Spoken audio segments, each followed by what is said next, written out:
Hello friends, आप सभी का जीके क्लासेज में हार्दिक स्वागत है। आज मैं लेकर आई हूँ नेशनल जीके के मोस्ट इम्पोर्टेंट 15 क्वेश्चंस। तो चलिए शुरू करते हैं। पहला क्वेश्चन है, स्रोत का नाम बताइए जो प्राचीन व्यापारिक मार्गों पर मौन है। क्वेश्चन आपसे पूछ रहा है कि ऐसा इनमें से कौन सा स्रोत है जो उसमें कि कोई भी व्यापारिक मार्ग का वर्णन या उल्लेख नहीं किया गया है। तो इसका जो राइट आंसर है वो है ऑप्शन सी, मिलिंद पन्हु। मिलिंद पन्हु जो है वो एक यूनानी शासक है मिनांडर, जिनका नाम क्या है मिनांडर, उनका, और बौद्ध भिक्षु है नागसेन। इन दोनों की वार्तालाप है, इसमें वाद विवाद है, किसके ऊपर है? ये बौद्ध धर्म के ऊपर है। तो बौद्ध धर्म से संबंधित है ये, और इसमें क्या है, बौद्ध धर्म से संबंधित ही वार्तालाप है, इसमें दोनों का वाद विवाद है। तो मिलिंद पन्हु में किसी भी तरह के किसी भी व्यापारिक मार्ग का कोई भी उल्लेख नहीं है। जबकि अगर हम बात करें संगम साहित्य की, तो संगम साहित्य संगम वंश से संबंधित है, और उसके साथ साथ इसमें व्यापारिक मार्गों का भी उल्लेख किया गया है कि कौन कौन से व्यापारिक मार्ग थे। ऐसी जो जातक कथाएं हैं ये भी महात्मा बुद्ध के जीवन से संबंधित हैं, और इनमें भी व्यापारिक मार्गों का उल्लेख है। लेकिन जो मिलिंद पन्हु है इसमें किसी भी व्यापारिक मार्ग का उल्लेख नहीं मिलता है। इसीलिए कहा गया है कि जो मिलिंद पन्हु है वह व्यापारिक मार्गों पर क्या है, मौन है। नेक्स्ट है, किस राजपूत शासक ने जिज मुहम्मद शाही नामक आंकड़ों का समूह बनाया जिसमें खगोल संबंधी अवलोकन कर सकें? तो किसने बनाया था? ये बनाया था सवाई जयसिंह ने। सवाई जयसिंह थे वो खगोल विज्ञान के बहुत ही अच्छे विद्वान थे, और इसीलिए उन्होंने जिज मुहम्मद शाही नामक पुस्तक लिखी और एक आंकड़ों का समूह बनाया जिससे क्या है, खगोल संबंधी जानकारी उसे प्राप्त की जा सके। वहीं इन्होंने एक पुस्तक और लिखी थी जिसका नाम था जयसिंह क्रात। जयसिंह क्रात भी इन्होंने ही लिखी थी। किसने? सवाई जयसिंह ने। नेक्स्ट है, किस विदेशी यात्री ने भारत का दौरा सबसे पहले किया था? तो इनमें से कौन सा यात्री था विदेशी जिसने भारत का दौरा सबसे पहले किया था?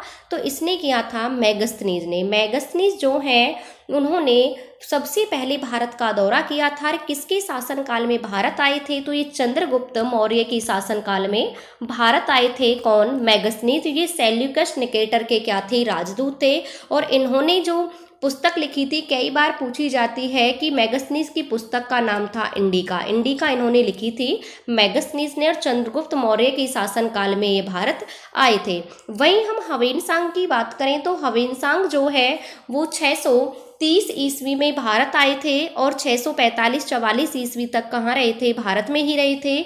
और ये राजा हर्षवर्धन के शासनकाल में भारत आए थे। कौन? ह्वेनसांग। और इसकी पुस्तक का नाम है सी यू की जो पुस्तक है वो किसकी है? ये है ह्वेनसांग की। वहीं हम बात करें फायान की, तो ये चंद्रगुप्त द्वितीय के शासनकाल में भारत आए थे। चंद्रगुप्त द्वितीय, जिनको चंद्रगुप्त विक्रमादित्य के नाम से भी जाना जाता है, उनके शासनकाल में भारत आए थे चीनी यात्री फायान। और इनकी जो पुस्तक थी वो थी फा-के-की किसकी पुस्तक थी? ये थी फायान की।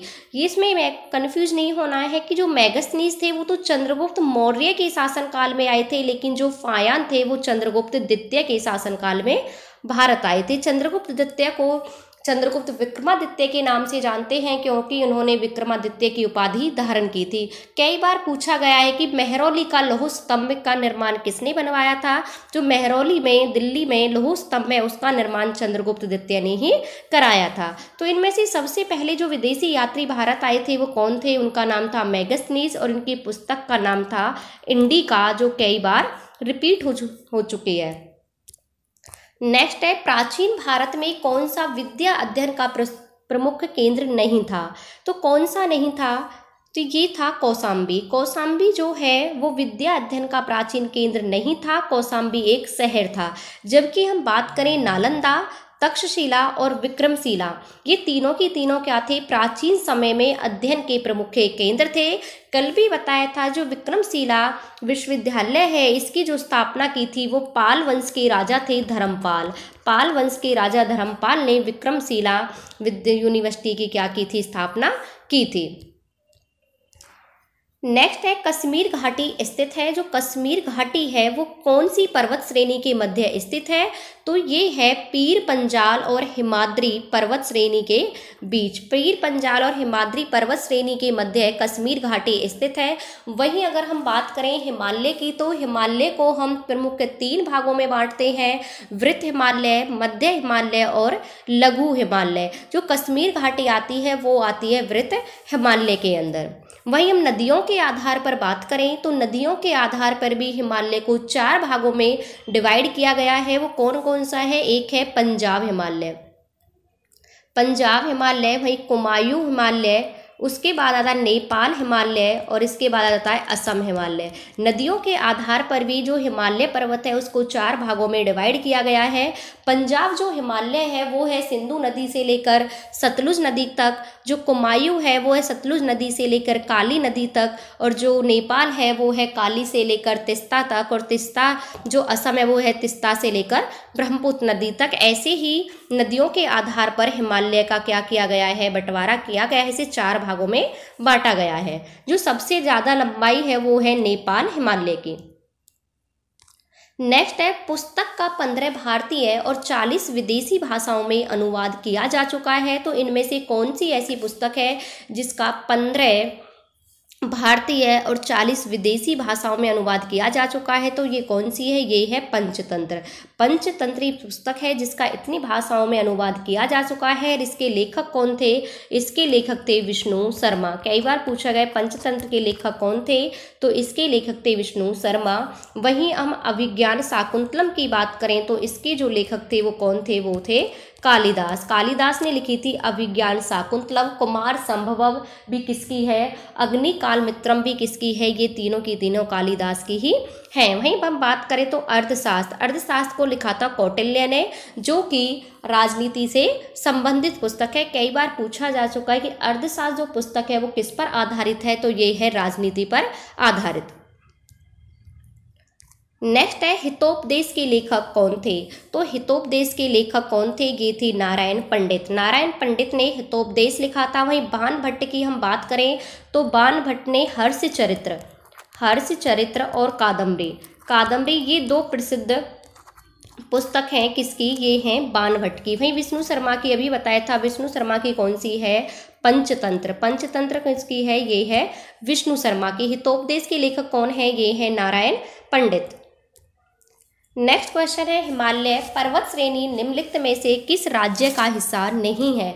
हिमाचल प्रदेश, उत्तराखंड, सिक्किम, उत्तर प्रदेश। तो ये उत्तर प्रदेश राज्य में जो हिमालय पर्वत श्रेणी नहीं है, जबकि हिमाचल प्रदेश, उत्तराखंड और सिक्किम इन सब में क्या है? हिमालय पर्वत फैला हुआ है। सिक्किम में जो सबसे ऊंची चोटी है हिमालय पर्वत की वो है कंचनजंगा। कंचनजंगा हिमालय पर्वत की भारत में सबसे ऊंची चोटी है जो कि सिक्किम राज्य में आती है। वहीं हम इसकी ऊंचाई की बात करें तो 85-98 मीटर क्या है इसकी ऊंचाई है। वहीं जो हिमालय पर्वत की सबसे ऊंची चोटी है माउंट एवरेस्ट है, जो कि कहाँ पर है? ये है नेपाल में। माउंट एवरेस्ट कहाँ है? नेपाल में है, जिसकी ऊंचाई है 4848। अभी नए आंकड़ों के अनुसार इसकी जो ऊंचाई है वो हो चुकी है 8850 मीटर। वहीं हम भारत की सबसे ऊंची चोटी की बात करें तो कौन सी है? वो है गॉडविन आस्टेन, जिसे हम K2 के नाम से भी जानते हैं। इसकी जो ऊंचाई है ये है 8611 मीटर और ये कहाँ है? ये है ट्रांस हिमालय में। जो ये चोटी है गॉडविन ऑस्टिन K2 ये कहाँ है? ट्रांस हिमालय में है, काराकोरम दर्रे के पास। वहीं अगर हम बात करें तो पूछा जाएगा कि भारत में हिमालय पर्वत की सबसे ऊंची चोटी कौन सी है? तो भारत में जो हिमालय पर्वत की सबसे ऊंची चोटी है वो है कंचनजंगा, जो कि भारत के सिक्किम राज्य में आती है। तो इस क्वेश्चन का राइट आंसर है option D, Uttar Pradesh. Next है प्रथम कर्नाटक युद्ध की समाप्ति किस संधि के तहत हुई थी? तो प्रथम जो कर्नाटक युद्ध हुआ था उसकी जो समाप्ति हुई थी वो हुई थी ए ला सापेल की संधि थे। एक्सला सापेल की संधि के द्वारा प्रथम कर्नाटक युद्ध की समाप्ति हुई थी। जो प्रथम कर्नाटक युद्ध था वो ऑस्ट्रिया के उत्तराधिकार से प्रभावित था, क्योंकि ऑस्ट्रिया में उत्तराधिकार को लेकर युद्ध चल रहा था, उससे ही प्रभावित ये युद्ध था कर्नाटक का पहला युद्ध। और एक्सला सापेल की संधि से ही ऑस्ट्रिया के उत्तराधिकारी का जो युद्ध चल रहा था वो समाप्त हुआ था, और उसी संधि के तहत कर्नाटक का युद्ध भी समाप्त हो गया। वहीं कर्नाटक का जो दूसरा युद्ध हुआ था उसमें क्या होता है, उसमें जो डुप्ले होते हैं फ्रांसीसी गवर्नर, उनकी हार हो जाती है बुरी तरह, वो अंग्रेजों के द्वारा हार जाते हैं कर्नाटक के दूसरे युद्ध में। उसकी जगह गोढ़ों को भेजा जाता है, क्या बनाकर, फ्रांसीसी गवर्नर बनाकर। और जो कर्नाटक का दूसरा युद्ध है वो समाप्त होता है पांडिचेरी की संधि से।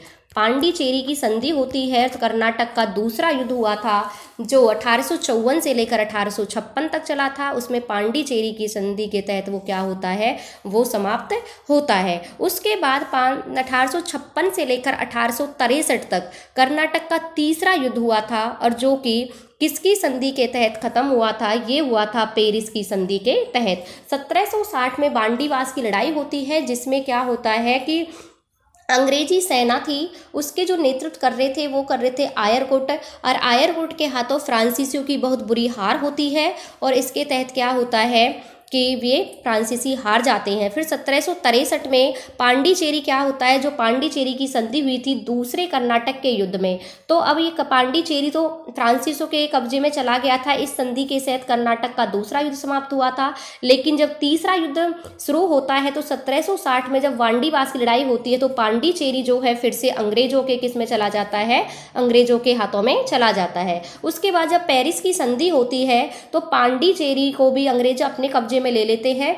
बाकी जब क्या होता है, जब पेरिस की संधि होती है तो चंद्रनगर को छोड़कर बाकी जितने भी अंग्रेजों ने फ्रांसीसियों के जितने भी शहर अपने कब्जे में किए थे वो सब की सब वो वापस लौटा देते हैं, सिर्फ चंद्रनगर को अपने पास रखते हैं। जब पेरिस की संधि होती है कब, 1763 में। तो पूछा जाए कर्नाटक के कितने युद्ध हुए थे, तो कर्नाटक के टोटल कितने युद्ध हुए थे, 3 युद्ध हुए थे।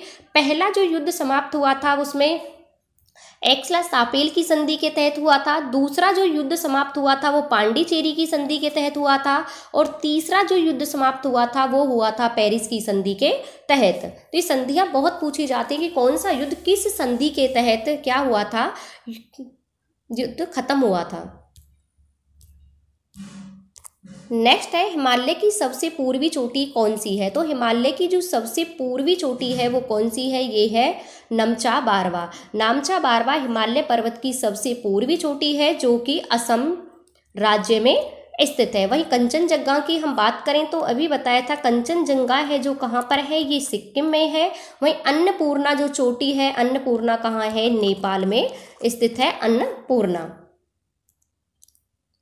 नेक्स्ट है 1922 में निम्नलिखित में से किसने कहा था कि भारतीय संविधान भारतीयों की इच्छा के अनुसार होना चाहिए, ये कहा था महात्मा गांधी ने। महात्मा गांधी ने कहा था कि जो भारत का संविधान होगा जैसा भारतीय चाहें वो वैसा ही होना चाहिए, उसमें किसी बाहरी शक्ति का या बाहरी व्यक्तियों का कोई भी प्रभाव नहीं होना चाहिए। जो सबसे पहले जो संविधान की मांग की थी वो 1895 में बाल गंगाधर तिलक ने की थी, सबसे पहले जो मांग की गई थी। उसके बाद 1922 में महात्मा गांधी ने कहा भारतीय संविधान भारतीयों की इच्छा के अनुसार होना चाहिए। वहीं 1929 का जो लाहौर अधिवेशन हुआ था जिसकी अध्यक्षता पंडित जवाहरलाल नेहरू ने की थी, उसमें पूर्ण स्वराज्य की मांग उठाई गई थी। उसके बाद 1934 में एम.एन. रॉय ने आधिकारिक रूप से औपचारिक रूप से संविधान की मांग की थी। इसके बाद कैबिनेट मिशन की संतृप्तियों के आधार पर संविधान सभा का गठन होता है और आगे जाके संविधान का निर्माण किया जाता है। तो सब किसने कहा था, ये कहा था महात्मा गांधी ने। नेक्स्ट है भारत एक गणतंत्र है, इसका क्या अर्थ है, तो इसका ये अर्थ है कि भारत में जो वंशानुगत शासन नहीं है, भारत में वंशानुगत शासन नहीं है। भारत कैसा गणतंत्र है, क्योंकि जो भारत के राष्ट्रपति हैं वो किसी वंश से नहीं आते जबकि उन्हें चुना जाता है, तो इसलिए भारत कैसा है, गणतंत्र राज्य है, ना कि राजतंत्र है उसमें। नेक्स्ट है, निम्नलिखित में से कौन सा सुमेलित नहीं है? तो इनमें से लिपुलेख उत्तराखंड में, नाथुला अरुणाचल प्रदेश, रोहतांग हिमाचल और पालघाट केरल। तो इसमें सुमेलित नहीं है नाथुला अरुणाचल प्रदेश, क्योंकि जो नाथुला दर्रा है वो अरुणाचल प्रदेश में नहीं है, वो कहाँ पर है? ये है सिक्किम में। अरुणाचल प्रदेश में जो दर्रे हैं वो है यांग्याप और दीफू दर्रा कहाँ पर है? अरुणाचल प्रदेश में है। वही नीतीला, मानाला, लिपुलेख, ये सारे की सारे दर्रे कहाँ पर हैं? ये हैं उत्तराखंड में। पालघाट कहाँ पर है? वो है केरल में। और रोहतांग दर्रा, सिपकिला दर्रा, ये कहाँ है? ये हैं हिमाचल प्रदेश में। तो सही सुमेलित कौन सा नहीं है? बी।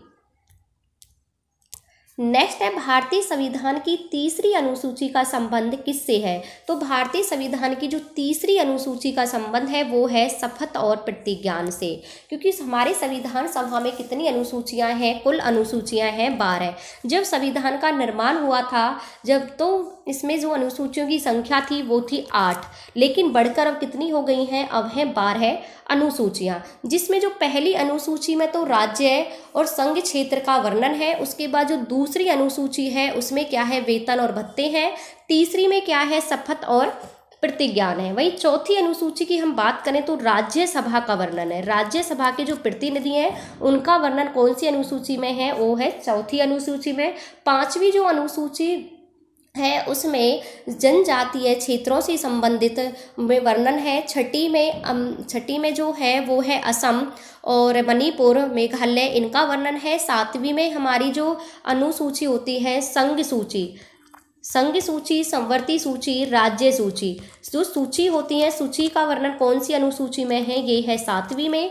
8वीं अनुसूची में हमारी भाषाओं का वर्णन है। हमारे संविधान में कितनी भाषाओं का उल्लेख है? मूल रूप से वो है 22 भाषाओं का। जो संविधान बनकर तैयार हुआ था उस समय 14 भाषाएं शामिल थी, लेकिन अब कितनी है? 22 भाषाएं हैं। और भाषाओं का उल्लेख कौन सी अनुसूची में है? वो 8वीं अनुसूची में। वहीं 11वीं अनुसूची पंचायत से संबंधित है। 10वीं अनुसूची दल बदल से संबंधित है। और वहीं 12वीं अनुसूची की बात करें तो वो नगर निगम से संबंधित है। तो सूचियों की संख्या टोटल कितनी है? ये है 12। तीसरी किससे संबंधित है? ये है शपथ और प्रतिज्ञान से संबंधित। नेक्स्ट है, गुरु नानक का शिष्य लहना आगे चलकर किस नाम से प्रसिद्ध हुआ? तो ये हुआ था अंगद के नाम से। अंगद का जो प्रारंभिक नाम था वो क्या था? लहना। वहीं अगर हम बात करें, गुरु नानक देव ने सिख संप्रदाय की स्थापना की थी। पूछा जाए सिख संप्रदाय की स्थापना किसने की थी? तो ये की थी गुरु नानक ने। और इन्होंने ही लंगर व्यवस्था का प्रचलन किया था। इनके शिष्य थे लहना, जिनका आगे नाम चलकर पड़ा अंगद। इन्होंने जो लंगर व्यवस्था थी उसको क्या बना दिया था? स्थायी बना दिया था। वहीं हम अमरदास की बात करें तो अमरदास जो है वो सिख वंश के तीसरे गुरु थे। और अमरदास की पुत्री थी बीबी भानी, उसको ही अकबर ने 500 बीघा जमीन क्या दी थी? दान में दी थी। उसके बाद जो अमरदास हैं, इनके बाद रामदास गद्दी पर बैठते हैं और इन्होंने ही इस 500 बीघा जमीन पर अमृतसर शहर की स्थापना की थी। अमृतसर शहर को बसाया था किसने? रामदास ने। वहीं सिखों के 5वें गुरु थे अर्जुन देव, जिन्हें जहांगीर ने फांसी पर लटका दिया था। इनको मृत्युदंड दिया था जहांगीर ने। उसके बाद जो 9वें गुरु थे गुरु तेग बहादुर, उनको औरंगजेब ने इस्लाम धर्म स्वीकार न करने के कारण उनका सिर क्या है? धड़ से अलग कर दिया था। जो इनके 10वें गुरु थे गुरु गोविंद सिंह, उन्होंने खालसा पंथ की स्थापना की थी। खालसा पंथ की स्थापना गुरु गोविंद सिंह ने की थी 1699 में। जो सिख गुरु थे वो टोटल कितने थे? 10 थे। 10वें सिख गुरु थे गुरु गोविंद सिंह। खालसा पंथ की जो स्थापना की थी वो 1699 में बैसाख पूर्णिमा के दिन। ये भी पूछा जाता है कब की थी? तो बैसाख पूर्णिमा के दिन इन्होंने खालसा पंथ की स्थापना की थी गुरु गोविंद सिंह ने। तो लहना किसका नाम था? लहना था अंगद का नाम। तो ये थे आज के कुछ इंपॉर्टेंट क्वेश्चंस। आप पढ़ते रहना, आगे बढ़ते रहना। मिलते हैं नेक्स्ट क्लास में। Thank you.